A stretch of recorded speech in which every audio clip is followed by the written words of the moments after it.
Yeah, so welcome to the second lecture.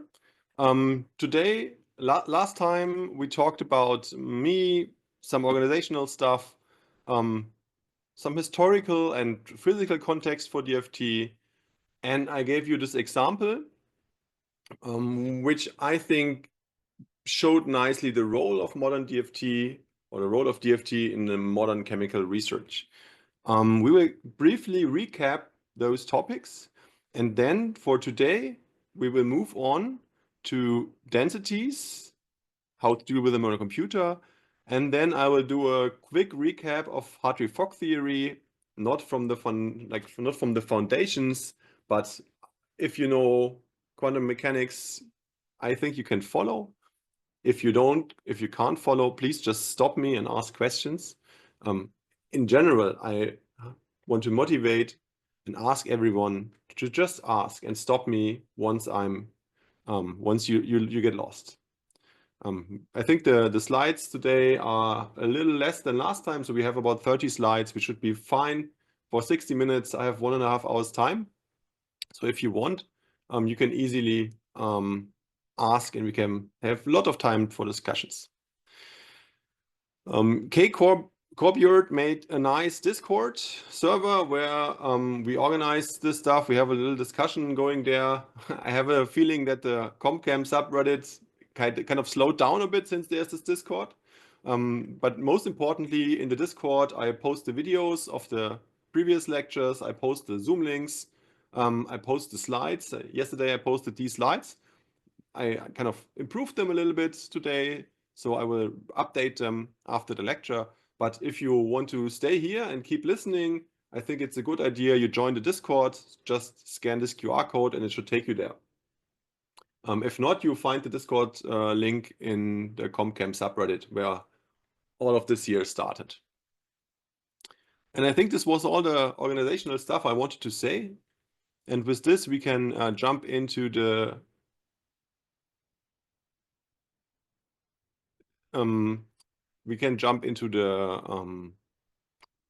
recap of last lecture.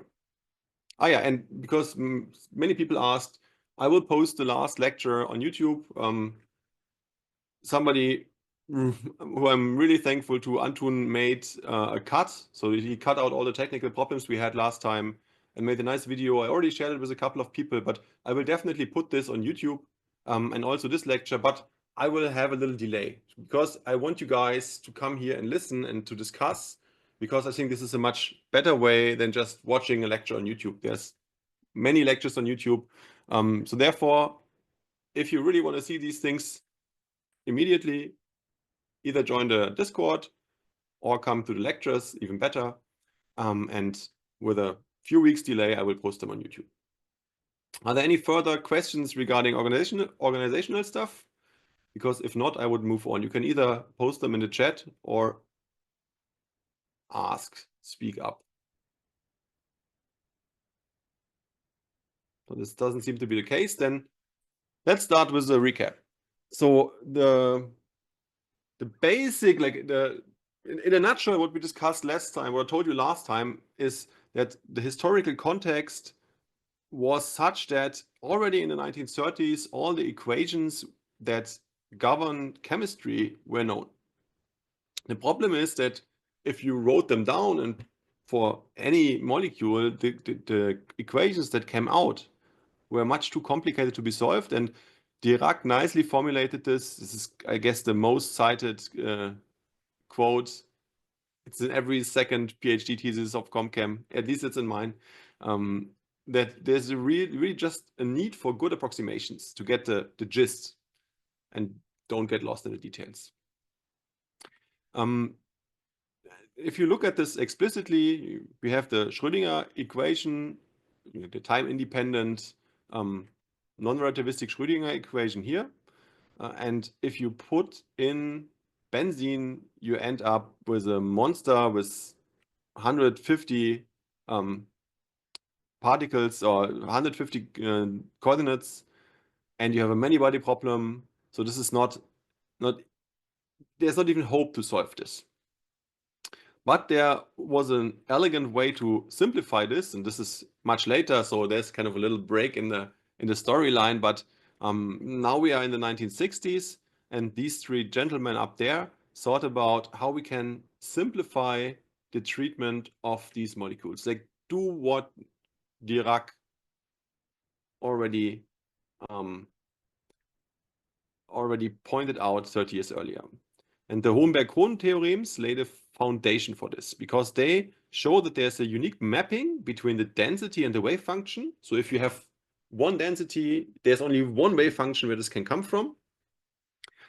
And even better, or kind of more technically important, that's the same variational principle that holds for the wave function, which just means if you improve your wave function and the energy gets lower, this means you have a more accurate wave function. And the same holds for the density. So a better density for any given system will always give you a lower energy. But this wasn't enough to really apply this problem. There's still some pure DFT. This is called orbital-free DFT nowadays, which makes use of exclusively this. But the next key step came 1 year later by Kohn and Sham,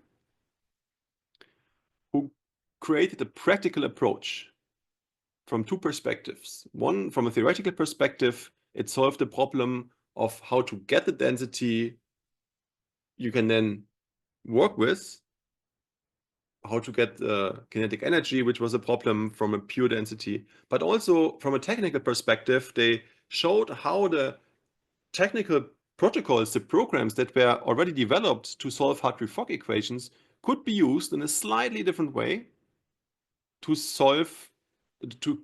calculate, to run density functional theory calculations, right?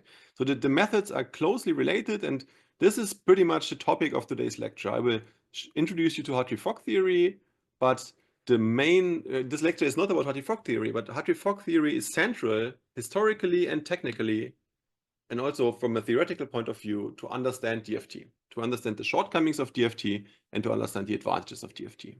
Right? So, and if you look at the equations, there's just one major difference between the two. I think you can see my mouse. I hope you can see my mouse. There's this exchange correlation energy, which in Hartree-Fock theory, we don't have correlation. This is the definition. We will talk about this in a second.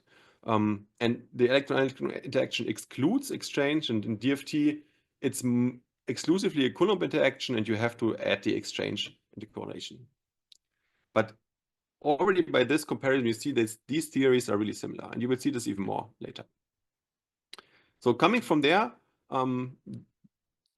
another perspective at this recasting the problem in the terms of density is that you really change the way how you approach the problem by switching from an approximate wave function, which is Hartree-Fock theory, to an approximate Hamiltonian and an approximate wave function, but it's a bit more complicated than that. We will talk about this later, so I don't want to spend too much time here. But an important point is that back then already people were thinking and had come up with approximations for how to calculate, for example, an exchange energy and the correlation energy for unified electron gas models. This is a model for a metal. And these models are very simple. So for example, in the LDA approximation, you just multiply your density with your exchange correlation potential here and integrate over the density. And for the exchange, this looks very simple. This is just the density to the power of 1, the density to the power of 4/3, normalization, and then integrate it over space. And by this simple equation, you get a reasonably accurate exchange energy and even some correlation treatments. The formulas here are a little bit more complicated. There's a high density and a low density limit. I don't want to talk about this in detail, but what's important is that with these very, very basic models, much simpler than for example, exchange in a Hartree-Fock picture, you suddenly got theoretical, you could optimize molecules, and what came out was better than Hartree-Fock. They were really surprisingly accurate. And you also see this Sorry, I switched the slides here last minute. This is something you should never do. So from the other thing I told you is kind of a zoom out. What are we talking about? What energies are we talking about in molecules? So we have then typically categorized the interactions into one electron interactions and two electron interactions. And then on top, we have the explicit two electron interaction. This is, you have to be very careful with the nomenclature here, because the same applies to the word correlation. There is a definition of correlation in Hartree-Fock theory, which does not mean that electrons move in a correlated way. More about that later. Let's now first talk about the size of these contributions. So we have one electron contributions. We have these average two electron contributions. This would be, for example, the Coulomb interactions. Then we have the explicit electron-electron interaction, which is what in the Hartree-Fock picture is correlation energy. The one electron energy is quite easy because it just depends on one electron. It's all covered by Hartree-Fock and also by DFT. You have the electronuclei interaction. And this energy for a typical molecule, benzene, amounts to 700 Hartree, minus 700 Hartree, right? You have an average two electron interaction. This is Coulomb. And Coulomb is also quite large. It's also hundreds of Hartree. And this is the repulsion of the electrons. But if you don't have this, they all move to the nuclei, basically into each other. But since they see each other, they build our kind of valence structure. And this is 300. Then comes exchange. Exchange is also an average interaction, but exchange is already one of the energies where you can't really tell, because exchange actually correlates electrons. It causes same spin electrons to have some correlated motion. But anyways, it's 10 times smaller than the Coulomb interaction. So you already see, if you plot this, you have this huge contribution, then you have this tiny exchange energy here compared to the Coulomb interaction. And then -3, again a factor of 10, and this is quite typical, right? So you can remember this. Coulomb interaction is 10 times the exchange, and exchange is typically 10 times the correlation energy. The other way around. No, I was saying it correctly. So you have this tiny little pink bar back here, which is makes up for all the difference between a poor Hartree-Fock description and an accurate, say, coupled cluster description. You pay a lot of computational costs to correctly recover this thing here, because this is what matters in chemistry. And you can understand this because correlation is -3 Hartree. One Hartree is 627 kcal per mole, or 627 kcal per mole. That means the chemical reaction energy, a typical chemical reaction energy, is just much smaller than that. So you have to get these right, and you have to get them consistently right to get chemical interaction energies with any useful accuracy, right? And for this, to make this point, I introduced this example last time where I compared a quantum chemical calculation. It doesn't really matter if it's DFT or wave function theory or semi-empirics, but you can compare this to finding the reaction energy. Is the mass of this little guy here, the captain. And to get this, what we do is we measure the weight of the ship without the captain and the weight of the ship with the captain. Right, so you need a very, very good scale to accurately get the weight of the captain from this experiment. And this is what we do, and this is why consistency is so important. If you change any details in the integration grid or in the basis set, you all of a sudden you will get reaction energies of hundreds of kcal per mole, and you know something is wrong, right? So consistency is very important. And when I kind of thought of this example, I think I heard it somewhere else. I thought, well, I'm sure it's way overemphasized. But actually, I asked ChatGPT, and it's not. So if you compare 1 kcal per mole for reaction energy to, say, 1000 Hartree for your typical molecule, then this ratio is exactly 80 kgs for the captain to 40,000 tons, which is a substantial container ship. So this is accurate. This is not an oversimplification.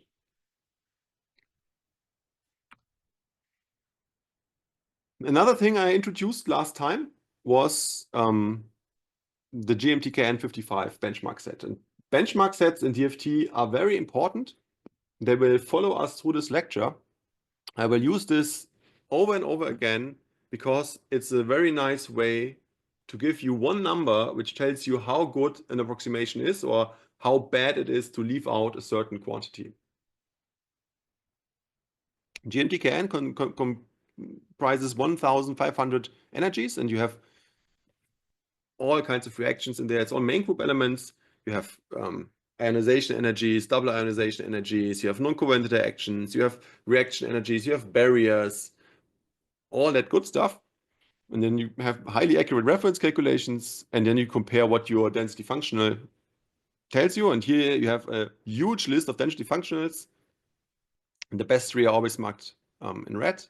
We go from the very simple GGAs to the meta GGAs to the hybrid functionals and then double hybrid functionals. And you can see that the accuracy improves as you move up in the kind of level of density functional theory. Hartree-Fock in this benchmark has a WMAD2 of 25 kcal per mole. So you see that Hartree-Fock is in fact worse than the LDA, the local density approximation. This is this very, very simple density functional theory model I showed you in the beginning. This is the first model that Kohn and Shem were using.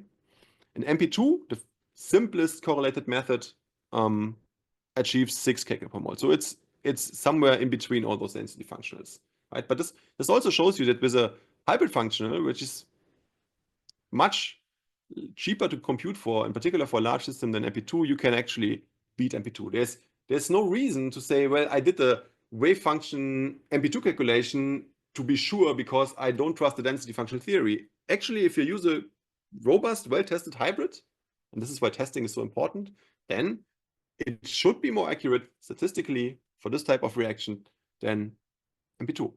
I think this surprises many people are not aware of this, and oftentimes in reviews I still read this, that people run an MP2 calculation to check DFT. There is a motivation for that, but from a statistical point of view, if you look at overall errors, MP2 is not more accurate than DFT. So no questions to this point. I had hoped somebody would comment. Anyhow, I showed you this. So this is important. We will talk about this a lot. We will discuss how to get this value, but this is for later lecture.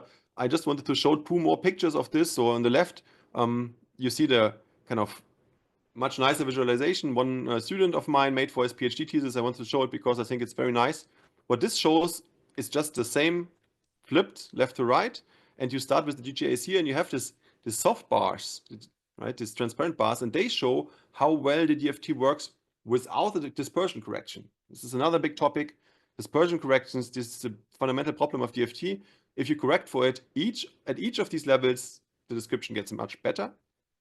We don't have a correction here because the functional that Lucas has chosen here to represent this rung 4.5 range separated hybrids is one where the dispersion correction is kind of built into the functional. You cannot remove it. Therefore, you cannot get this other bar.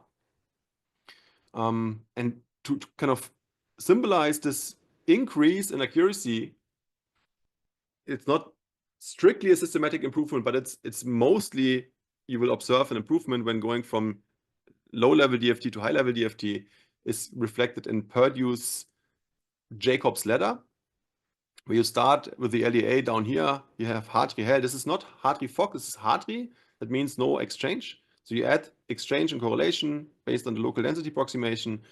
One step up would be the generalized gradient approximation, where you also look at the density gradient. Here you look at the density gradient, so the kinetic energy density. For hybrid functionals, you also include occupied orbitals where non-local exchange. And for double hybrids, you include occupied and virtual orbitals with an MP2-like contribution. And this is just one way to visualize this. You will find many pictures of Jacob's ladder in the literature. So DFT, because it was so useful, was a big success when it I mean, this doesn't go back to the 1960s, but I think the problem in the 60s was rather that computers were still too slow to run calculations, codes were not optimized. But since the 90s, you have this huge growth. DFT is kind of everywhere. Even synthetic papers are now kind of expected to have some basic DFT calculations to show that what they claim is not completely unreasonable, at least. And one particularly important aspect of DFT is that it sits at the border between these high-level calculations where we can really trust the result and systematically improve it, and these more empirical models where we're not so sure if they work, so we have to test them. And DFT is a nice connection between this high accurate world and this not so accurate world. I tried to show you this in an example where I with some co-authors wrote a reply to a paper, and they measured a spectrum, and then kind of from this gas phase electron diffraction derived some molecular geometry with the help of theory. So they corrected for some effects, but I showed you this that there was a problem. There were technical errors, and they were kind of cherry picking one functional which gave the same result as their experiment. I showed you that there's one major problem with this work was that they had no sanity check for their fast method. So they basically did not do this. They just used something from this regime, but did not compare it to DFT or to VFT. We did this, and we found that there's a major disagreement. If you correct for disagreement, everything is fine and comes out exactly consistently as you would expect. So there's no disagreement between theory and experiment. But I think there was an important message here, and this is you should always sanity test your method against accurate, robust DFT. So some of these functionals on the high ranks of Jacob's ladder, or if you can, wave function calculations, because these are typically you don't get big errors from these, and you can identify if your fast method, which you, for example, use for simulation or some force field, some semi-empirical stuff, if you use one of these before you use it, test it, right? And then what this paper also showed is, I think, that peer review is good, but not perfect. In this case, there were kind of obvious inconsistencies between, for example, the data and the supporting information and the data in the main paper. So this should have been found by a peer review. If you find something in a paper which looks fishy, investigate it. Try to figure out papers are not written in stone or set in stone. So I think most papers contain errors. You should be motivated to check them, right? And this was like my last point. DFT connects these more simple models to the more accurate models, and nowadays I think these simple models are being replaced at an increasing pace with AI, so machine learning or AI neural network potentials. There's just recently been this huge OMOL 25 data set published by the Facebook research team or Meta research team. Link down here. You can find the article. You can also just Google OMOL 25. This is what I did to get the link. And they did exactly that. They ran millions of DFT calculations with the best performing functional on the GMTKN55 in various spin states, charge states, and they used all this data to retrain some existing NNPs, and they got something which is better than anything we ever had. It's crazy how good and fast this is. In the Grimme group, we are actively looking at this. It has certain shortcomings, but it's insane how much of an improvement this small model trained on this new data set already was. And here, this nicely illustrates the importance of DFT, because without DFT, you couldn't have run all these calculations with wave function theory. It would have just been way too expensive. But with DFT and the Facebook infrastructure, it's not a problem. DFT calculations are so robust nowadays and black box that even experimentalists can use them without many errors. this is not necessarily true for wave function theory. If you want to run a really good DLP-NO coupled cluster calculations, you have to think about a lot of settings and basis sets. And so there's typically more technical parameters, which in DFT, you just have to choose a function, right? You can also make mistakes there, but most often this is not the main problem. And with this, the recap is over. Are there questions regarding this first part? So this was just a recap of the first lecture. If not, I would like to move on and discuss the density. So what is a density? A density functional theory, we should at least start a little bit more basic regarding density. I gave this lecture for the first time in a university of Regensburg, and therefore this article is in German. But what it basically says is that in Regensburg, you have a very, very high density of pubs, a pub density. So many cities are competing to have this kind of first place in the pub density. You can look at there's a nice map. And Regensburg is somewhere down here, and they are very competitive. But is this really a density? Because if you look at the small caption here, it actually says it's the number of pubs per capita, right? So this is a poor example because we average here over the number of inhabitants, where density usually implies per volume or per area. And this is the one point I want to make. So densities are always, in our case, number of electrons per volume of space. And you can visualize the density in various ways. Very old way is shown here for the H2O molecule, so for water. And you can see a couple of features immediately, right? You see that you have these cusps at the nuclei. It's not a surprise. This is where you have the highest attraction. You have these bond critical points in between bonds where you have like a saddle point. You can already, by just you're looking at density and doing some mass, you can learn stuff about a molecule. You can do some other maps which allow you to better see like the high increase at the oxygen nucleus. And then you can visualize densities in the, I guess, most common way. This is what you usually would use to visualize molecular orbitals. The density is just the sum of all the molecular orbitals in DFT in Hartree-Fock theory. So you can sum them all up, then you get the density, or you look at the density of a single orbital, which is often more instructive. But something not all of you might know, that you can play with this ISO value, which you usually use.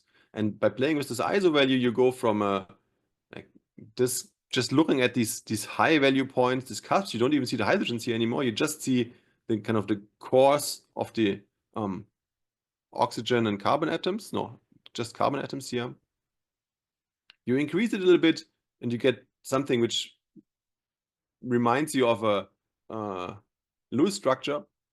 And if you increase it even further, this is, I would say, this surface includes 95, 97% of the density. And then you get something like the van der Waals surface of the molecule, right? And I mean, the density is closely related to this Born interpretation of the wave of quantum mechanics, which is also called the probability hypothesis, where the probability to find a particle at the time t at the place r is given by the amplitude of the wave function, or the squared amplitude of the wave function. And that means if you have a high density, you have a high probability. You can calculate the density, as I already said, in Cohen-Sham and Hartree-Fock theory. So in these mean field approximations, it's just the sum of all the orbitals. We will talk about orbitals in a minute. And more general, you have to integrate the wave function over all but one dimension, all but one electron. And then you have one variable left, and then you have something which tells you how high the probability is to find one electron at place R. The density has some properties which are important, or which we will use. So densities are always real valued. Obviously, you can't have a negative density. And it must be continuous. You can't have a discontinuity, right? Because this leads to problems numerically with the calculations, but it also does not make sense. Why would electrons have a discontinuous distribution? You always have these cusp at the nuclei. I already mentioned this. You saw this for the water example. And you have these saddle points or plateaus along bonds. And you can use these mathematically well-defined points to do natural bonding analysis, or the quantum theory of atoms and molecules are based on doing some math with the density. And you can find bonds and stuff like that. But I'm not an expert on this. I actually have never done an NBO or Q-chain analysis myself. And one advantage of the density over the wave function is that it's in contrast to the wave function observable. That means we can actually measure it. And by measuring, you would do this with an X-ray experiment or by neutron scattering or electron scattering. And this allows you to really build a 3D model or a 3D to measure the three-dimensional distribution of the density in space. And we can directly compare this to density functional theory calculations and see how the function is. This would be kind of one orthogonal way, not look at reaction energies, but looking at how well our function actually describes the density around the nuclei. And this was done a few years ago with some surprising results. We will talk about this later in another lecture, so I don't want to spoil it here. Now, one very important point if you run a density functional theory calculation is how you can deal with densities on computers, because that's what you want to do eventually. And these pictures here, to produce these pictures, you produce your molecular orbitals, you will presumably have already dealt with some cube files. And this is just a Cartesian grid, or you can also call this a voxel. So it's a volume element. And then each volume element has a certain value for the density. This is very straightforward and simple to interpret because it's just a lookup table, right? You go, okay, I want to go to point X, Y, Z, and you can read off the value the density has there. You need, the problem with this, if you want to accurately represent the valence electrons, so for visualizations, this is fine. Usually your orbitals look like this here. And then you just are interested in these low density regions, few like tenths of an angstrom away from the nuclei. But to get the density at the nuclei with these sharp features, right, you need a lot of points. You need 1,000 times more points than for nice round valence densities. Right? And this makes it inefficient. So easily even for a medium-sized molecule, if you want to really accurately represent this and do math with these densities on a grid, you end up with thousands of gigabytes. And then think about, you want to do this for a molecular dynamic simulation. So this is just not something which is practical. But it's simple and nice to visualize stuff and to add densities and subtract them because it's just a lookup table. The next thing you could use is an AO basis set. Again, we will talk about this in a bit. This is much more efficient because it's kind of respects the natural way how density is arranged. Slater type orbitals or Gaussian orbitals have the shape of the density of a molecule, and then you just combine a few of them in the LCAO ansatz. The problem is that this is no longer a direct representation. So you have to do some kind of compute to get the density at the point in space. You have to integrate or sum up the contributions from all the atoms in the vicinity to get your density, and that adds additional step. Also, it depends obviously then on the basis set, how the details of the density look. You can use a very large basis set, but then it becomes more costly to add up all these contributions, right? So because if you are anyway computing, then this is not a problem. And this is used in practice to compute the density on a grid for the DFT calculation, and also to compute, for example, kinetic energy in DFT and in Hartree-Fock. This is the way Hartree-Fock deals with densities. In DFT, there's another way how we deal with densities, and these are layered Lebedev grids. So these grids are not Cartesian like the ones above, but they are certain distributions of points around the I want a sphere. You could call it an atom. And these are much more efficient than Cartesian grids because the points, if you use layered level-depth grids, increase in density naturally when you go towards the nucleus. And therefore, you don't need as many points. Like you have a lot of points where you need them, and you have fewer points where you don't need them. Right? This is not something that you would have if you use a Cartesian grid. And therefore, you can get along, you can survive with much fewer points. Right? And it's compared to the AO basis, it's still direct. So you have the density at each point, which makes it nice to work with. There's some technical issues if you think about this is one atom, but you put another atom here, and then you have like overlapping points, so points which may be superimposed. And you need to think about how you deal with these points. You use one in the middle, so there's some numerical magic going in. This is actually one of the most important aspects considering the efficiency of DFT is how to use these grids. If you use very coarse grids, you can accelerate the calculation by a factor of 2 or 3 or something compared to a very dense grid, but then you lose accuracy, right? And as I mentioned earlier, consistency is very important. So if you lose consistency because your grid is not the same in the EDOC and the product, if the atoms move a little bit and you certainly have new points that pop up, this can lead to inconsistencies, which in the end lead to huge errors. And grid errors were actually, until a few years ago, a major issue with DFT calculations. You had different settings in programs. They were efficient programs where you needed to increase the grid settings to get consistent results. So this is usually if you calculate the energy with DFT of a molecule with 2 programs and they differ with the same function and the same basis set, then it's because they use different integration grids, right? Maxing out the integration grids usually removes this discrepancy. Just be aware, this is an important issue, but it's not the topic of this lecture. I guess you could make a lecture only about this aspect. But in DFT, these grids are used to compute exchange correlation energies, Coulomb energies, and so on. Brock Dyer asks if Lebedev grids are still stored in a Cartesian format. I actually don't know. I mean, in Cartesian format, I guess you mean if each point has an x, y, and z coordinate. And I think this is the case, but I think you also transform them into some other set of coordinates if they are more useful for the calculation you're running.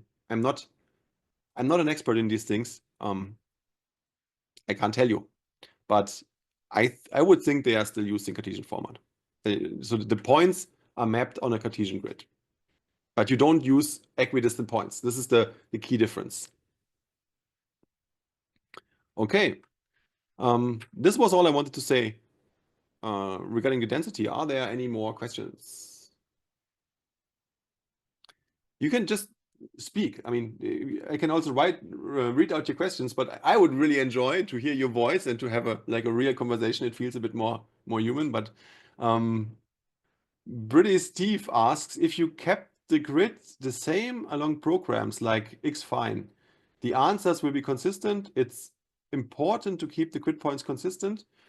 So there's 2 aspects to this question. Yes, if you use very fine grids between programs and make all the other settings coherent, then you should get the same answer. You can try it out. It's not easy, but I don't know, use 2 programs you have access to and play around with it. They should be the same. The energies should at some point be the same. Sometimes you need to dive deep into the manual to find some hidden settings which you need to make consistent.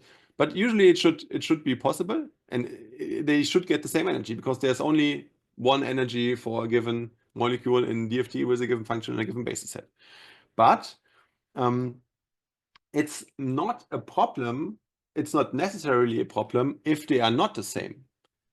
Right? If you use 2 different grids and 2 different programs, and 2 programs have their own clever way of how to optimize and remove interpenetrating Lebedev grid points or how to avoid double counting effects there, then you might get a slightly different energy. But the change between what the programmers usually make sure is that the change, if you change the geometry of the molecule, is continuous. and you don't have inconsistencies. This means if you then with both programs and even with the coarse grid settings calculate the same reaction energy, the total energies might differ, but the difference in the total energies, so the relative energies, should be the same, right? Because consistency. This is what I told you in the beginning. Consistency is what really matters for these kinds of reactions. And usually this is taken care of because programs are tested, right? Did this answer your question? I quickly get something to drink and then we can move on with the next topic. Great, so we answered this question. Let me move on. So the next thing we're talking about before we really dive into DFT, take a detailed look at the Holmberg-Kohn theorems. I use the original papers because they're actually very nice. Holmberg-Kohn and Kohn-Sham, next lecture. But before this, we need to set the historical context. These guys built on Hartree-Fock theory, and therefore we at least need a basic understanding of Hartree-Fock theory. And I hope you can follow me. If not, just ask a question. I have the chat now open, and I will see if something is unclear. Please stop me. Right? So I said this the third or the fourth time now, but I mean it. Let's dive in. Now this will be the most formal part of this lecture, I would say. Maybe even a bit more formal than the Kohn-Sham and Holmberg-Kohn theorems. Let's begin with a side-by-side comparison. What are we talking about? On the left side, we have Hartree-Fock. And on the right, Kohn-Sham DFT. When I say DFT, I always mean Kohn-Sham DFT in this lecture. I never talk about orbital free DFT. And if you compare the energy expressions for those in Hartree-Fock, you have the kinetic energy, you have the nuclear electron interactions, and then you have the electron-electron interaction. Because of, you will see in a minute how Hartree-Fock is a kind of fundamental method. This electron-electron interaction, because of the wave function you use, includes exchange. You have an exchange and a Coulomb integral for each pair of electrons. In DFT, this is a bit different. In DFT, Kohn-Sham DFT, you have the same kinetic energy, you have the same electronuclear interaction, but then we just use the Hartree term, which is the Coulomb interaction. So there's no exchange in there because we don't derive it in the same way that we derive this expression, this electron-electron interaction in Hartree-Fock. But we have exchange. But it's also not the same exchange as in Hartree-Fock. It's a density-based exchange, right? Therefore, I put this prime here and made it a different color. In DFT, you have the kinetic energy, nuclear electron interaction, Hartree term, so the Coulomb interaction, plus exchange correlation. And exchange correlation comes from the density functional. In terms of Hamiltonian and wave function, we have an exact Hamiltonian in Hartree-Fock theory, which we contract with an approximate wave function. And the approximation is that we use just one Slater determinant. I will show you in a minute why we use a Slater determinant and not just a product ansatz or something. And this is the only approximation in Hartree-Fock theory. So it's very systematic. It's one approximation. Everything else follows from that. In DFT, we have an approximate Hamiltonian. We build this Hamiltonian ourselves. We put in everything we think is good, and then have an artificial wave function. It's not necessarily approximate. It's just not as important in Hartree-Fock theory because we don't want to get the wave function. We want to get the exact density. And the only job of our wave function, Kohn-Sham DFT, is to give us the exact density. And in this respect, it's exact because Holmberg-Kohn theorems tell us if we have the correct density, we also have the correct wave function. But maybe we can use a little trick there to get the kind of simpler wave function. And the trick is the same as in Hartree-Fock theory. We use just one Slater determinant. And we somehow try to have our Hamiltonian in such a way that this approximate one Slater determinant wave function gives us the exact density. And you see already there's like a difference in the construction. I already stressed this last time. The Coulomb interaction is via the Hartree term in there. The exchange came from Fock, so therefore it's just a Hartree term. And usually you would calculate it analytically. That means you calculate it from the atomic orbital overlaps. And in DFT, you would usually use a numerical evaluation based on the density. You don't, not too important, but it's more like a technical thing. The exchange term in Hartree follows from the application of the exact Hamiltonian to the approximate wave function. We get this non-local exchange. You will see this in a second. This is sometimes called Hartree-Fock exchange, HFX, or EXX for exact exchange, or FX for Fock exchange, because Hartree had nothing to do with it. Hartree really just, a couple of years earlier, had the idea to use these Coulomb integrals, and they wouldn't work. Fock put in the exchange, and then the method worked. So therefore, some people think it's important to stress that it's Fock exchange and not Hartree-Fock exchange. Then in DFT, we do semi-local exchange. In the pure Cohen-Sham DFT, some hybrid functionals mix in then the same non-local Fock exchange from Hartree-Fock theory. But now I'm talking about pure DFT, where semi-local means we look at one point and we look at the gradient at this point. And because the gradient also depends on the density on the other points around it, it's semi-local. And the evaluation is density-based or density gradient-based, right? But you only look at the density, look at the exchange energy, just like I showed you for the local density approximation. Correlation is not in Hartree-Fock theory. This is actually the definition of correlation, is that it's the difference between the exact energy and the Hartree-Fock energy. But because of exchange in Hartree-Fock, the same spin electrons are correlated in the real sense of the word correlation. If you move one electron up and down with a spin up, then this other electron will see it. For same spin for the opposing spin electron, this is not the case. They don't care. But for same spin electrons, you get actual correlation in Hartree-Fock. And this is the reason, by the way, if you have wondered, why spin composite scaled methods are a thing. If you change how MP2 deals with opposite and same spin electrons and scale up and down these contributions, you improve the description because Hartree-Fock is unbalanced. But this is just on a side note, in DFT, all electrons contribute to the correlation energy, but it's not the same correlation energy as in the Hartree-Fock picture. So the electrons are correlated in a mean field way. They don't see each other, so to say, just via their average potential. Only if you go up to hybrid functionals, it's the same as in Hartree-Fock, you get same spin electron correlation, or double hybrid functionals, which often are also spin component scales because it's the same issue as in Hartree-Fock theory. So this is a continuum, but if you compare pure DFT to Hartree-Fock theory, this is how it is. This is what this table shows. And the cost, you can say, well, formally Hartree-Fock scales with n to the power of 4. You will see in a minute why. Post Hartree-Fock theories are n to the power of 5 or higher. The cheapest one, MP2, is n to the power of 5. You can get this down with some numerical tricks, but in general, the cost is quite high because of the bad scaling. Pure DFT scales with n to the power of 3. You can also get this down to n to the power of 2. Hybrid DFT n to the power of 4 is the same as Hartree-Fock because Hartree-Fock becomes the bottleneck, and double hybrids with n to the power of 5 because it's MP2, right? But in general, the cost is lower than for the same Hartree-Fock calculation if you compare, again, pure DFT with Hartree-Fock. The systematic improvement is possible if you go to ever higher correlation, to better post-Hartree-Fock methods, but this costs. In DFT, it's not strictly possible. You can't say, I have a PPE calculation and I want to improve the real, so I go to PPE 0. I saw the question, I will answer it in a second.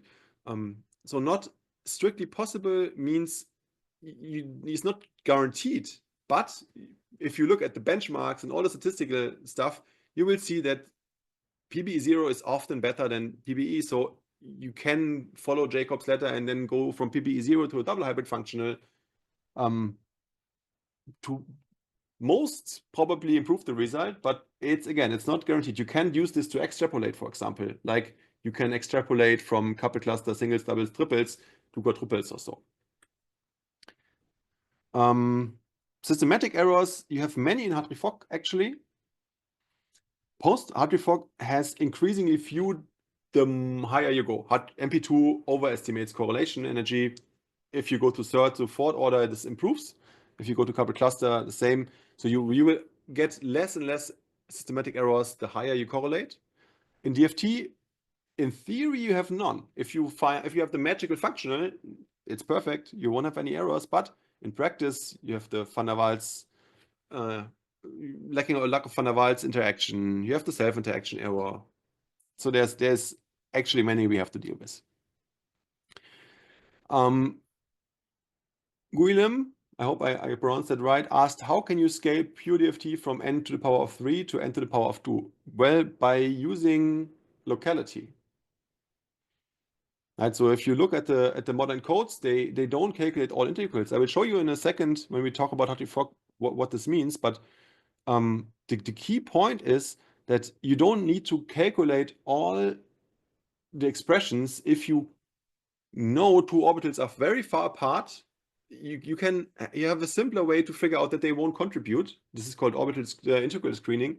And by this, you can, if the system is large, in particular, if you have, for example, a long alkane chain or a long amino acid chain, you can exploit locality, right? Because density decays exponentially, and that means if you don't have non-local Fock exchange, at least you can look at only the immediate environment.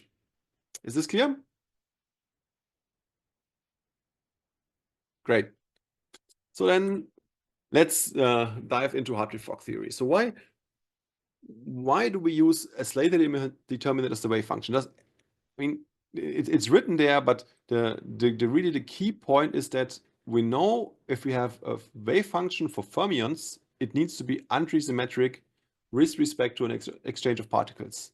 So if you take two electrons in a wave function and swap their places, what needs to happen, we know this from theory, is you need to have a -1 in front of it. And the Slater determinant is just one of the constructs, or one mathematical construct, which happens to have this property. Right? So the antisymmetry condition is fulfilled by the Slater determinant, and also a determinant is kind of compact to write, like here, and it's easy to work with. So we take our Slater determinant. This was, by the way, the problem of the Hartree theory, because Hartree used the product ansatz. He just used a product of each electron in each orbital, but not a Slater determinant. Therefore, in his derivation, he was missing the exchange. And then from the idea that we can use just a single Slater determinant as our wave function, this is the fundamental, the first approximate step. It immediately follows that we have this one electron picture. Even the two electron energy in Hartree-Fock is a mean field. This is an effective one electron operator. So we have a mean field theory, and this is in contrast to later correlated methods where you include excited determinants. So Hartree-Fock is just this thing here, but then you can see what happens if I excite an electron here, or if I excite an electron here and one there. This is a single excitation to double excitation. Exciting just means going from an occupied to a virtual orbital. And then if I include all possible excitations, this is a huge list, because if you have it's a factorial list, if you have 10 electrons, it's 10 factorial wave functions you have to consider, and you have to do the same for everything. This is very costly and just blows up.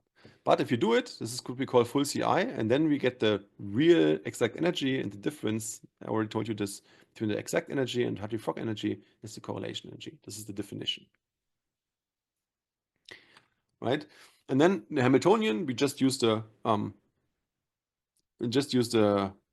exact Hamiltonian. There's a one electron part, which is this. So this is the kinetic energy and the nuclear electron interaction. We sum up over all nuclei and electrons, and we write this in a shorthand notation like this. And each electron has one electron energy associated with it. Then we have a two electron part. Again, it's a two electron part, but it's effectively a one electron way of dealing with this. You will see in a second why. And for this, if you want to see the variation, check the Sabo-Oslund chapter 2, 3, 4. It's very nicely explained there and derived. Basically, what you do is you plug the time-independent, the Hamiltonian nuclear electron part into the single theta-dependent wave function and evaluate this expression. And then you get two terms. One term, this is the Coulomb term, and the exchange term. And the exchange term, this thing here, you see this in the derivation, this is a direct result of the antisymmetry of the wave function. And this is very important. Because we know the wave function needs to be antisymmetric, when we plug the Hamiltonian in and evaluate it, we get this exchange contribution. And this is a quantum mechanical effect. And it has a very interesting consequence. But before we discuss the consequences, this is just one way of writing it. This is called the Dirac physicist or bracket notation, because this is a bra and this is a cat. There's another way of writing these things. And if you look carefully, what we just do is here we have electron 1, electron 2, electron 1, electron 2. Right? In orbital I, in orbital J, in orbital I, and orbital J. And in the exchange, we have I, J, J, I. But we can sort them in a different way. We can just, because we can rearrange them like we want. And if we rearrange them in this way, we have I, J, J, and I, J, I, J, I, J, J, I. Right? So what is the advantage of this? This is a matter of taste. I like this way better. This is called the chemist notation, maybe because I'm a chemist. But if you look at this integral and you use this shorthand notation with these brackets, you see that this really looks like a Coulomb integral, because you have an electron. This here is a product of the same electron in a two basis function, which is a density. So you have a density interacting with another density contracted with the 1 over R12 operator. So this is much easier to see. This is a Coulomb integral and this is an exchange integral. And this is why I prefer this. By the way, I think I'm missing the parentheses here.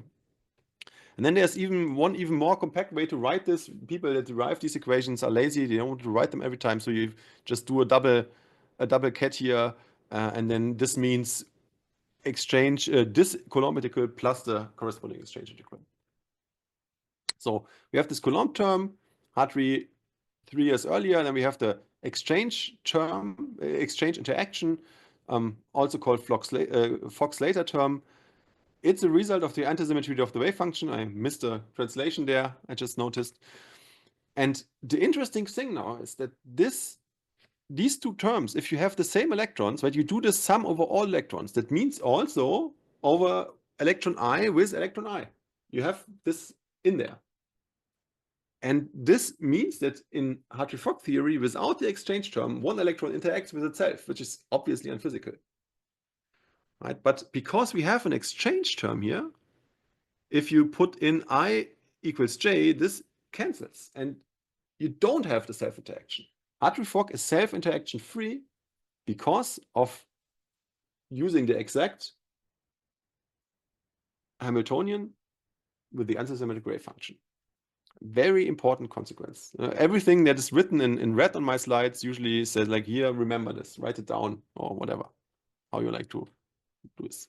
So if you put this together, we have the Hartree-Fock energy as evaluate the single determinants, the Slater determinant, the single Slater determinant over the Hamiltonian, which gives us this 1 electron energy and this 2 electron energy, which consists of the Coulomb and the exchange integral.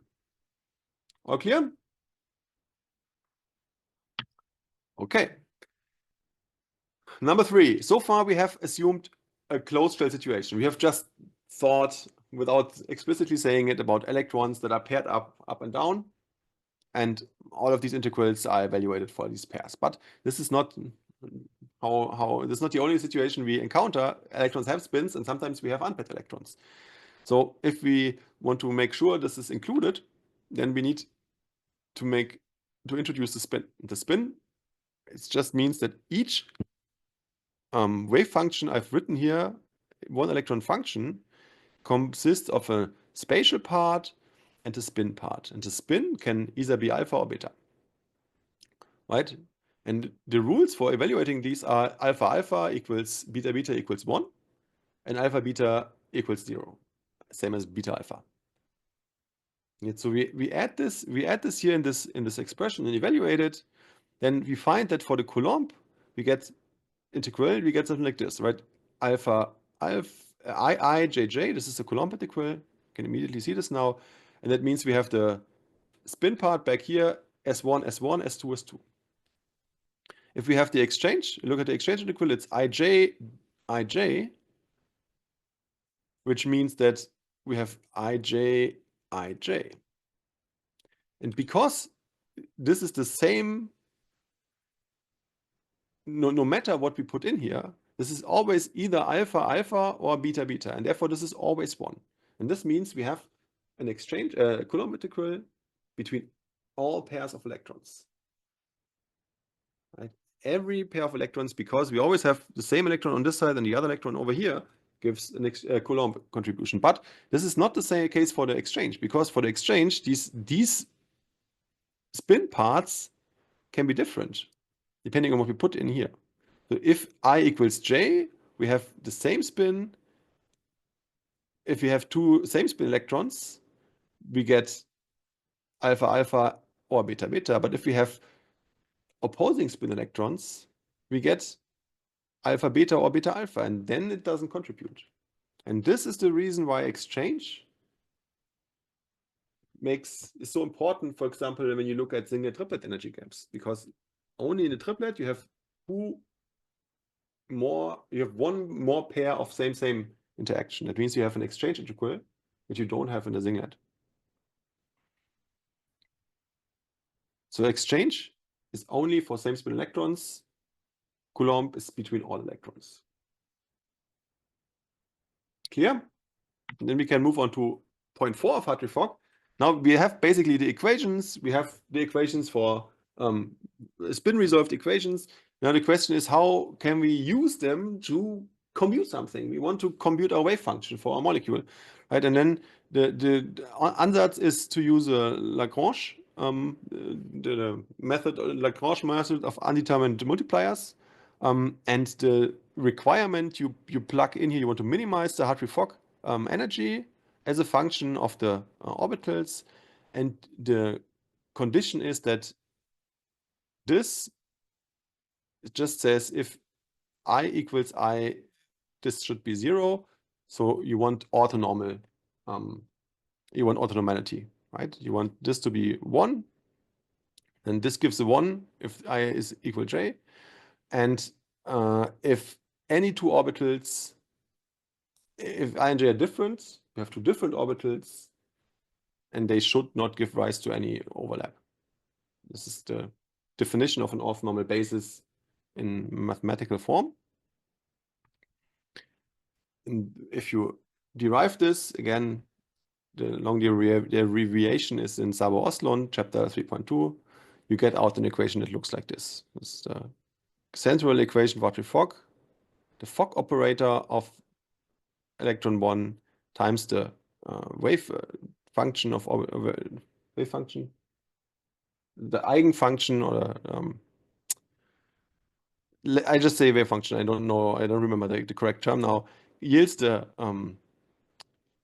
energy, orbital energy times the orbital. And here the Fock operator is just the one electron energy, the one electron operator, and the Fock operator. And the Fock operator is just the Coulomb operator and the exchange operator. And then again, you see the symmetry to what we had before. IJ, JI, Coulomb exchange. This is just Coulomb and exchange. And because of this minus, this cancels if I equals J. And then we can write it down explicitly. So what is this one electron energy? It's the kinetic energy and the electronuclear interaction, just like before. The Coulomb is this interesting thing here and the exchange is the same as before with the indices swapped. And you can write this, to simplify this, you can write this with this operator here. It's the exchange operator. It just exchanges the particles it acts on. So if you plug this operator on your orbital, then it exchanges the indices of the two and creates from the Coulomb interaction integral and exchange integral. So it's just a way of writing this a bit more compact. And so this operator sums up the interaction of all electrons, the Coulomb interaction of all electrons, and applies it to your electron here. It's not, Dimitri, it's not the parity operator, it's the Austausch operator. It just exchanges indices of these orbitals. It is really just a way of writing it more compact. So you have the Coulomb-Hamiltonian, you have the Coulomb operator, and the exchange operator. And this is why. Yeah, thank you. Tri-wave function. Thank you, Brock. So this is the tri-wave function. This is how you say it. The Coulomb operator basically sums up the Coulomb potential of all the other electrons, including the electron you're currently looking at, and calculates or gives you the interaction of your electron with the average potential, the average Coulomb potential of all the other electrons, of all electrons, not all the other, of all electrons. The exchange operator makes sure that if I equals J, you subtract this term. So you have the interaction with all other electrons, with all electrons here, and this makes sure that it's all other electrons and not with itself. Now, to do actual computations, we have just the tri-wave function. We have just used arbitrary functions here. But what are the? You can't tell a computer to use arbitrary functions. I'm sure you can somehow, but it's more practical to use basis functions. So you usually introduce a basis set, which leads us to the Rotan-Hall equation. This is the sixth step, and you use a non-orthogonal atomic orbital basis set. These mimic Slater-type orbitals because Slater-type orbitals are the solution for the hydrogen problem in quantum mechanics. So you want something that you know how electrons roughly are formed or are shaped. The Hall equations. So you have your Fock operator acting on your tri-wave function, and you want to use either a Slater or a Gaussian. Difference is in the exponent. The Slater has a linear exponent. This one has a squared exponent, which makes dealing with this much simpler. Basically, here's the visualization of a Slater function for I don't know, hydrogen. So you see this line. And then the idea is just to use sums, linear combinations of Gaussians. And if you use one, there's a major difference, right?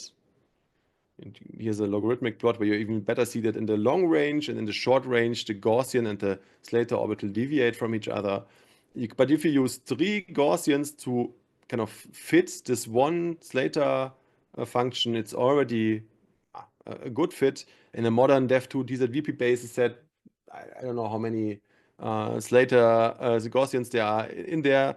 You see it's hardly distinguishable from the Slater type, right? It's almost spot on. But it's just much easier to deal with 50 Slater or Gaussians than with one Slater type orbital. There's only one program. It's called the Amsterdam Density Functional Program ADF, which actually uses these Slater functions. They decided to go the other way. Yeah, and so you build your linear combination of Gaussians to form your Slater orbital, and then you plug them in for your molecular orbital. No, for your atomic orbital, sorry.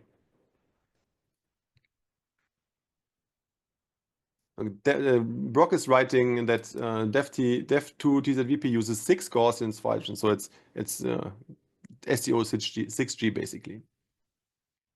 And then it looks like this. Here you have the 1, 2, 3, 4, 5, 6. It's just kind of the CIs here and the amplitudes. The exponent tells you how this is a very compact one, and this is a very diffuse one. You add these, you get something which looks like a Slater type orbital. You do this for the 1s, for the 2s, and so on. Okay. So we have a Fock operator now. We have basis functions. Now we put it all together. To put it all together, we just put this basis function expression in our Fock equation, Hartree-Fock equation, and left multiply with an arbitrary basis function and integrate. So we have this, and we add a basis function from the left on this and on this side. We get something like this. So that means now we have an integration here over arbitrary basis function, Fock operator, basis function, and here this linear correlation coefficients, the same on this side. We can pull out this eigenvalue because it's just a number, a scalar. We can pull this in because this is also just a scalar. And here we have the product integrated over R. And if you look at this integration is just a matrix with the indices mu and nu, and the same here. So we can recast this in a simpler way by defining this Fock matrix with the indices mu and nu, and the linear combination coefficients mu and I. So this is the vector that defines our molecular orbital I. And here we have the energy of this molecular orbital I, the overlap matrix with the index mu and nu. This is just this piece here. And again, our MO vector, which tells us how large each atomic orbital contributes to each molecular orbital. And with this, we can even further simplify the equation by dropping these indices because it's kind of clear. And the Hartree-Fock equations in a very compact form is just Fc, where F and C are matrices, equals the eigenvalue vector times the overlap matrix times the coefficient matrix.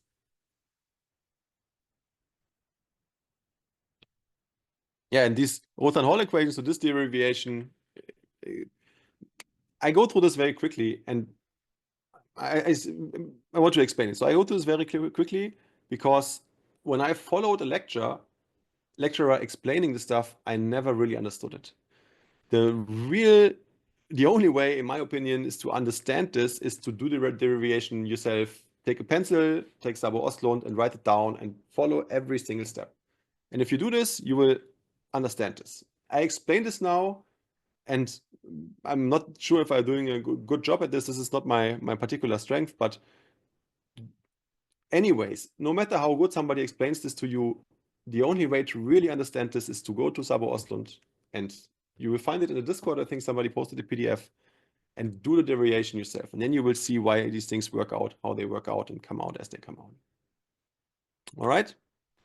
Now we have this equation, and the question is how we solve it.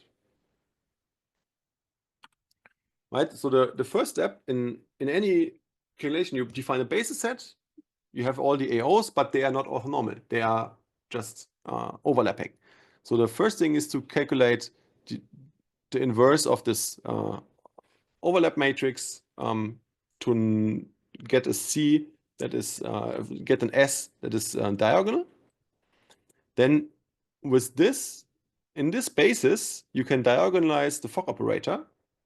Fock operator is, remember, just a big matrix with all these elements, and these elements depend on the MOs. But the MOs is also, they depend on the C, but the C is also what we put in. So we have this nonlinear equation where the outcome depends on what we put in, depends on the outcome, depends on what we put in. And you already see that we are going in the direction of an iterative procedure now, because once we diagonalize this F, we get out a vector which contains the orbital energies and a new set of linear combination coefficients that translates our AOs into a new set of MOs.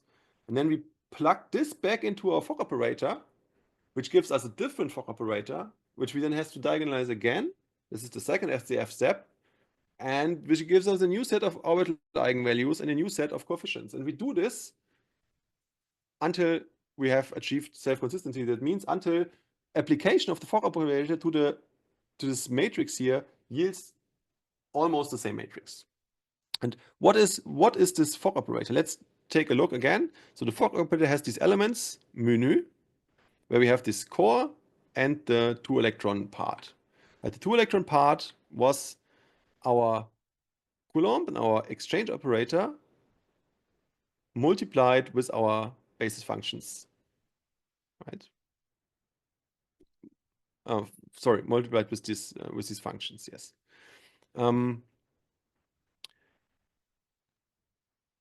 If you plug now in this C, you end up with this expression where you have the Coulomb and the exchange integral in this nice compact format because of the Austausch operator, the basis functions of electron 2 and the basis functions of electron 1. You sum over all the other electrons, and you have this construction here. So this, what is this? You can actually show that this beast here is the density matrix. You can show this by whether the density in the Hartree-Fock picture is nothing but the sum of all occupied molecular orbitals, right? Now you can expand these molecular orbitals by plugging in the basis set, and then you can reformulate this to get the same expression here.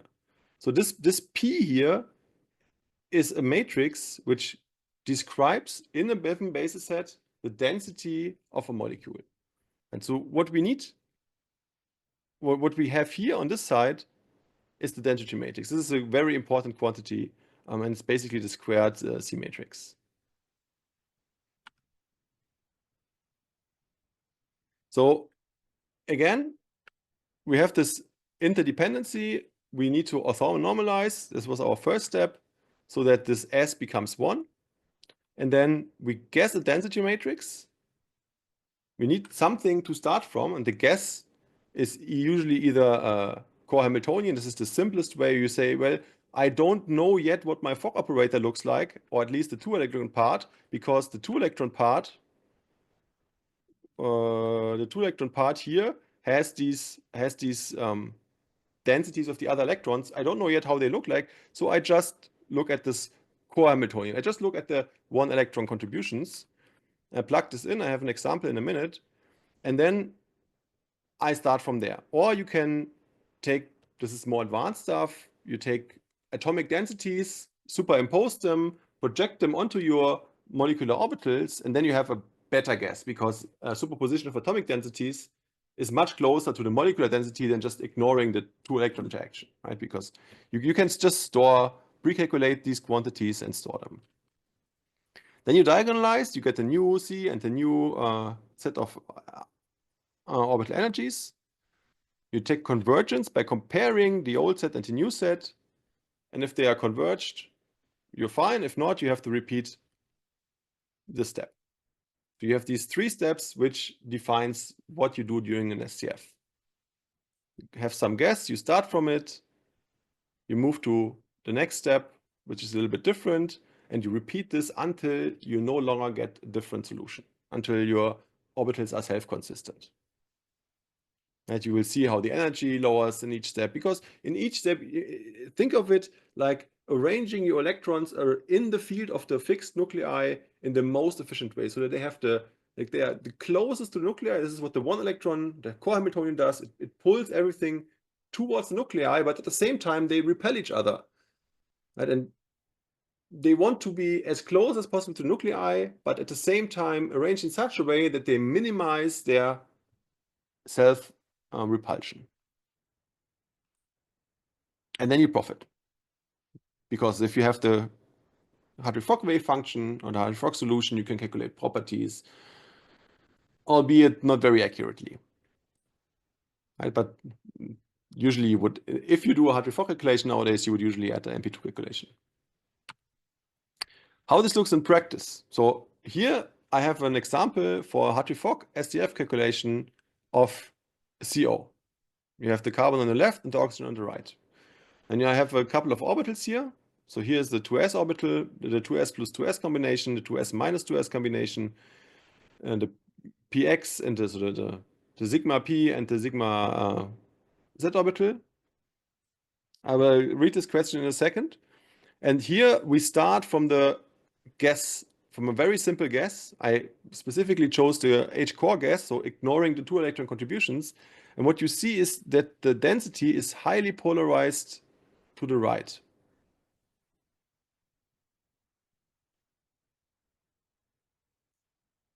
So the main contributions are on the oxygen, because in this first step, in the core Hamiltonian, there is no electron-electron interaction. The electrons only see the nuclear charge. And because the nuclear charge of oxygen is bigger than that of carbon, they mostly move over here to the oxygen atom. And then you do the first step. That means you from this, for this density, you calculate the Fock operator, which gives you a huge repulsion at the oxygen atom now, because all of the electrons are there. And so in the next step, you kind of overcompensate and everything is on the left side all of a sudden. So it's overpolarized to the other step. Then in the next step, we are already very close to the converged solution of a 12, which is this last line. But this process here is using not the simple diagonalize repeated diagonalization technique. This ORCA SCF uses some advanced numerical techniques. It's called DICE, direct iterative inversion of iterative subspace, or second order SCF. So there's much more elegant ways to do this nowadays, which make use of previous iterations. And again, this is a separate lecture, but you just see from this that the core Hamiltonian is really the core Hamiltonian, no electron-electron interaction. You add the electron-electron interaction, the second step. It gives you a lot of repulsion where all the electrons were in the first step, so they overcompensate, and then they are already almost converged in the second iteration. In this first iteration, second iteration, yes.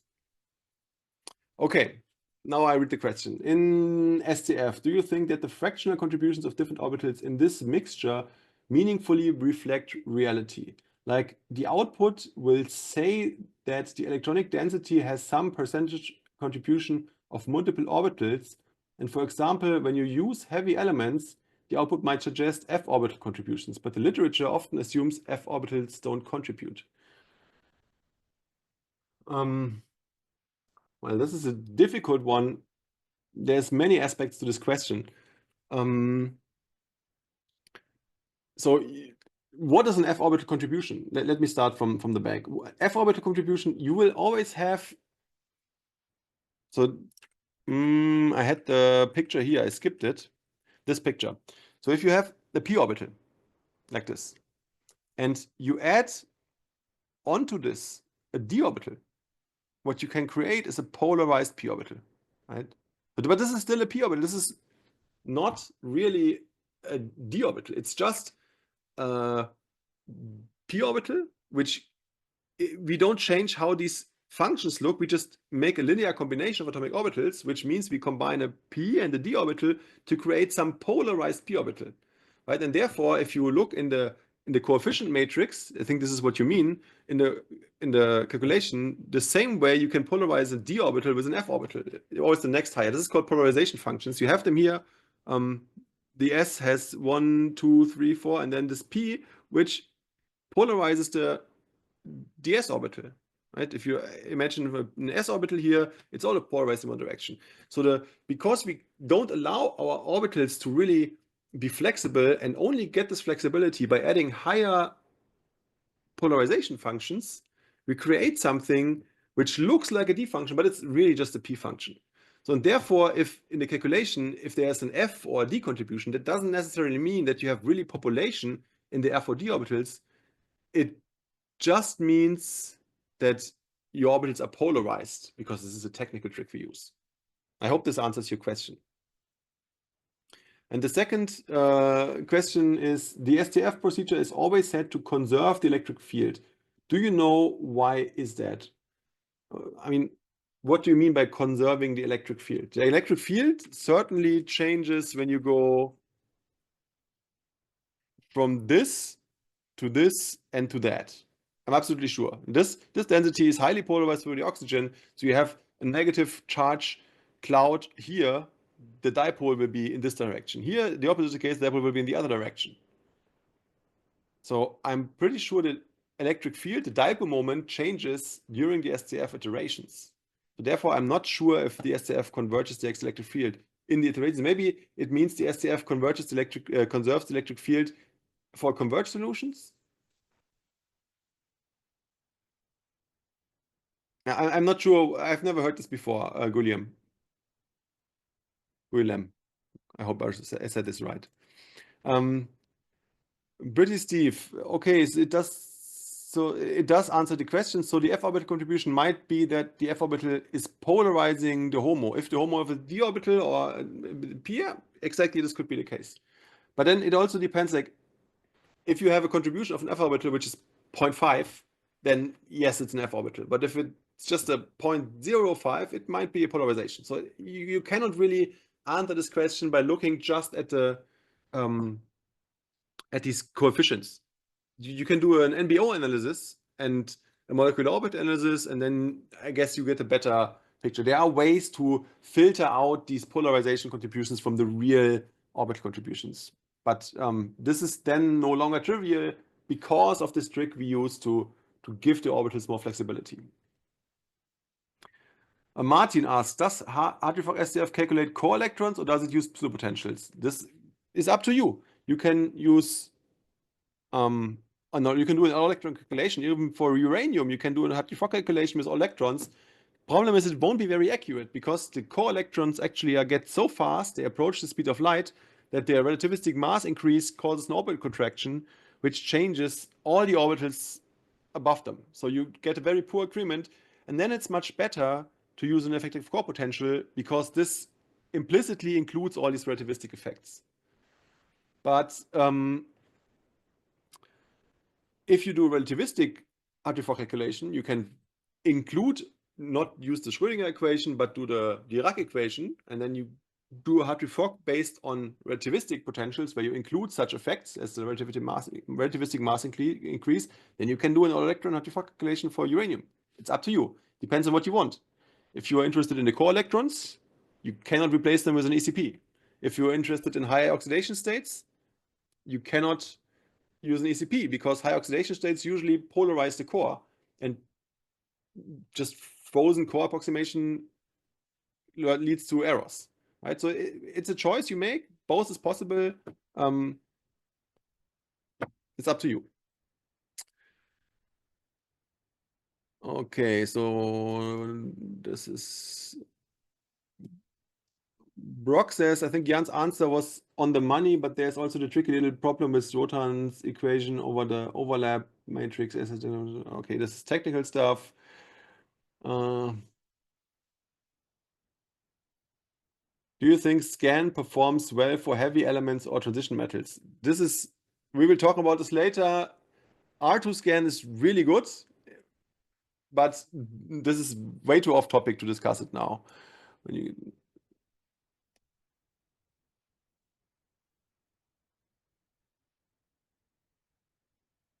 Okay, I won't dive into any details because we already are at 90 minutes. I want to finish the summary and then we can have a discussion. You can stay in the chat. I have a couple more minutes to discuss other stuff. Okay, practical aspects. So yes, this is the procedure we came up with. So in a nutshell, we have to build this Fock operator and then iterate until the Fock operator and the orbitals are consistent. But what in this procedure is the speed deterministic? What is really causing the CPU the most work, and what determines how fast we can do this? Anyone an idea? Which of these steps? I mean, there are only 3 in red which are critical, so it's going to be one of those 3. 3 is comparing diagonalization. Obviously, the diagonalization, exactly. So diagonalization means to diagonalize a matrix, you need to know the elements of the matrix. And the elements of this matrix, the element U mu nu of the Fock matrix has this core contribution and this 2-electron contribution. So this 2-electron contribution includes all the others. So we include the lambda and the sigma here. That means we have to sum. This is what I meant by average potential. You average the potential of all other electrons for each electron.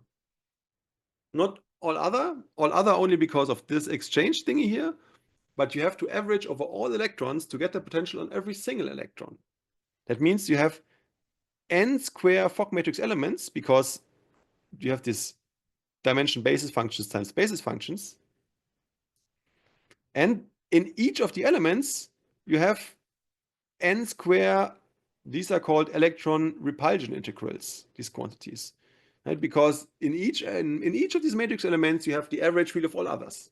So you have n square times n square means you have a fourth order scaling with the number of electrons or with the number of primitive basis functions. Because if you use a primitive basis, that means a minimal basis, you have just one function per electron, but this is not very accurate. This gives you a solution, but you need these polarization functions, for example, to allow the electrons to move around. So usually you would have tens or hundreds of basis functions per electron, which means Hartree-Fock is very expensive and scales with a fourth order of the system size typically, assuming a fixed basis set. And therefore, this diagonalization is what's the most costly step. It's not the diagonalization itself, but it's the calculation of all these electron repulsion integrals. And this is really where a lot of CPU cores or even a GPU can help you, because you need to calculate all these matrix elements and then diagonalize them. The diagonalization is the step. The actual diagonalization, once you have these values, is a step which scales quite poorly. Doesn't help you. And this is the reason why you can't just use 1,000 CPUs and the calculation is 1,000 times faster. Diagonalization is mostly serial. Maybe 8, depending on your system, 8 cores are good. Maybe 16, but afterwards it really levels off and you don't profit from more CPUs anymore.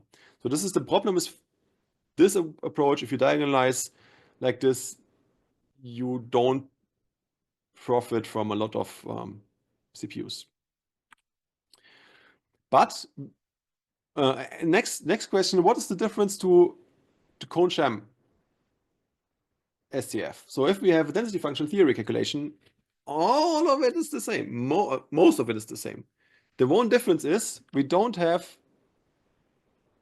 this exchange integral here, right?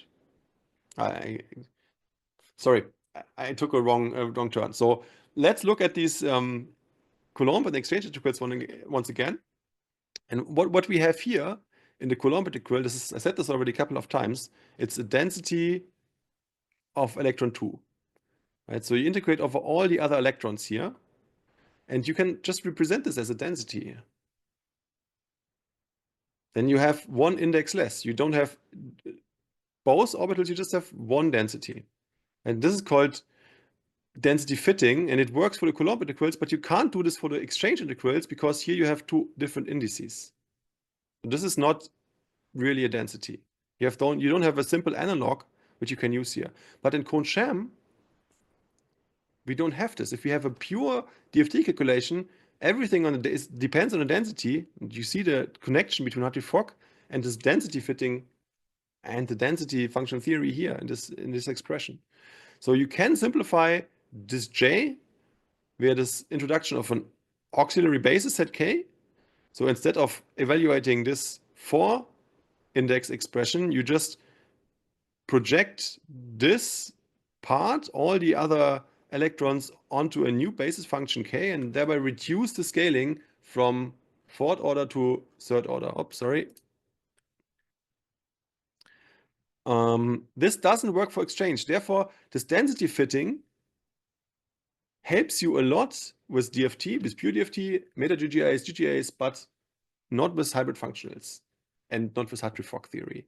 This is the sole reason why a meta GGA or GGA has a speed advantage of a hybrid functional still to this day.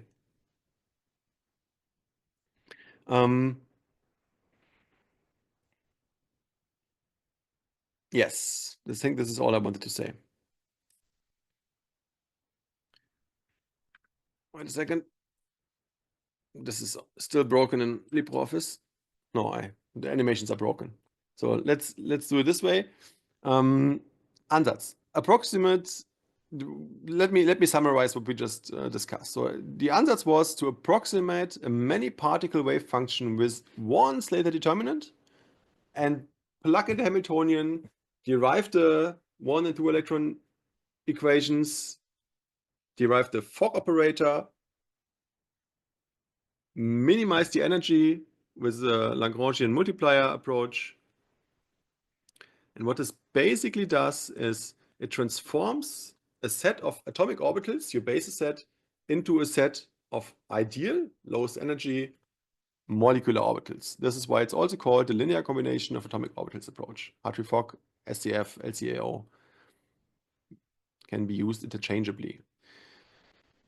What you do in practice is you find the global minimum in a high dimensional space. So the dimension of your problem is basis functions times basis functions. And you are basically blind because you don't see the complete space, but you want to find the lowest point in it. Now, what I described to you was the simplest way, this Rotan-Hall way of just doing the iterative diagonalization and shifting, iterative diagonalization, repeating it until convergence. This is not what is used today. Today, modern SDFs use the dice procedure of Pooley, second order SDF. So there's a lot of different flavors of this. Every program has its own little tricks to accelerate this. I think this really makes it possible to converge SDFs, very tricky solutions. But this is an own lecture, so I won't talk any more about this. We just are happy that this technology exists and we can use it. And exactly the same technology can be used for Kohn-Sham DFT. The only difference is that you don't have the Fock operator, but the Kohn-Sham operator. And the Kohn-Sham operator is even simpler than the Fock operator because you don't have the non-local exchange in there if you have a pure functional. So you can, in Kohn-Sham, do this RI approximation, this density fitting for both two electron integrals, for the exchange and the correlation, and then it just gets a bit faster, it scales a bit better. And the application of this Hartree-Fock-wise is just create a starting point for post-Hartree-Fock treatments. Hartree-Fock is hardly used. There's the semi-empirical method from Stefan Grimme. It's called HF3C, HF plus 3 corrections. It's a minimal basis method. And the advantage of using Hartree-Fock here is because it's a self-interaction error is not a problem. And then you add dispersion corrections and some short-range corrections to kind of mimic correlation a little bit. But this is a fast semi-empirical method. Real Hartree-Fock, nobody publishes a Hartree-Fock calculation nowadays anymore. It's always just a starting point for MP2, couple cluster, and so on. So Fock exchange is still used to improve DFT. Hybrid functionals are the most used functionals, I guess. So non-local exchange also has an application. And this is also something which is very important, which you should remember. This Hartree-Fock energy serves to define electron correlation, right? Hartree-Fock, the correlation energy is just the difference between the exact energy and the Fock, Hartree-Fock energy. But to also repeat that, electron correlation does not necessarily mean correlated electrons. So in Hartree-Fock theory, same spin electrons are correlated through exchange. Although we say there's no correlation energy in there. And in DFT, it's even a bit more complicated. In DFT, we have more weird. It's not complicated, it's weird. We have a exchange correlation energy in DFT, but the electrons are not really moving in a correlated fashion. We just mimic the correlation energy with some clever tricks in the density functional. Okay, I think this was the last slide. Next time we are going to talk about Holmberg-Grund theorems and Kohn-Sham approach. So basically how we can recast this in terms of densities, and then how we can use the Hartree-Fock technology to calculate density functional theories. How to compute molecules with density function theory.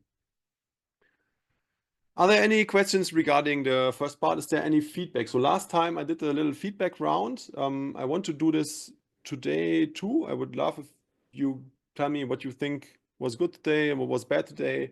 You don't all need to stay for that. So the official lecture is now over. I will stay another 15 minutes to have a chat with you guys about the lecture, maybe discuss some additional questions. So thank you for coming, and I will do another voting on Reddit and in the Discord to see when we have a next, the third lecture where we talk about Humberg Kohn and Kunshan. I guess I will stop sharing now. Or let me first ask, are there any questions regarding this Hartree-Fock part?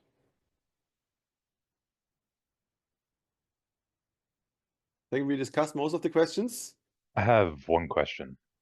Sure, Brock, hit me. So, if in Hartree-Fock you're only counting for the exchange energy and none of the correlation, then wouldn't you expect that your errors in Hartree-Fock would be on the range of your correlation energy, which, assuming naively, and it's probably going to be less than it for a lot of systems, but assuming a correlation energy of one Hartree, then you'd expect a lot of errors to be off by, 627 or 630 kilocal per mole.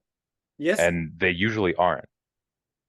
Yes, and this is a very good question because it allows me to talk about something which is very important in computational in computational chemistry, and this is error cancellation.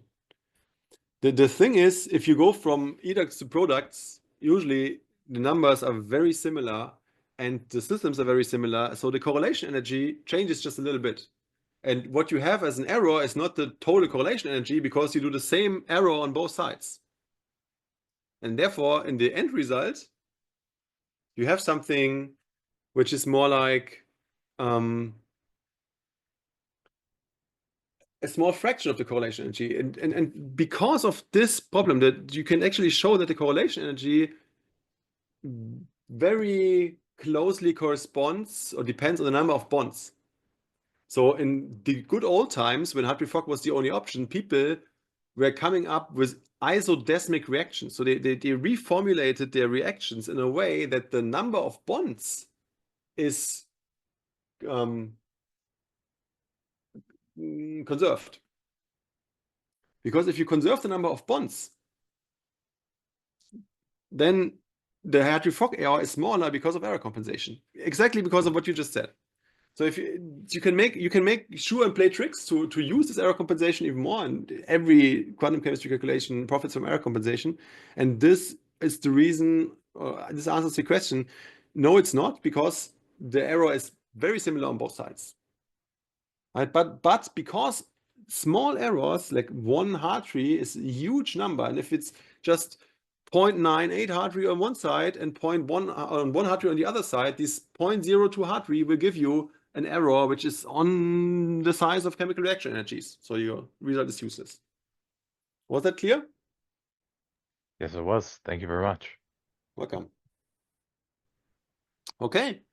Thank you everyone for coming, and see you next time. I will upload the slides I'll upload the recording in the Discord, and see you all there and in the ComCam subreddit. Bye bye.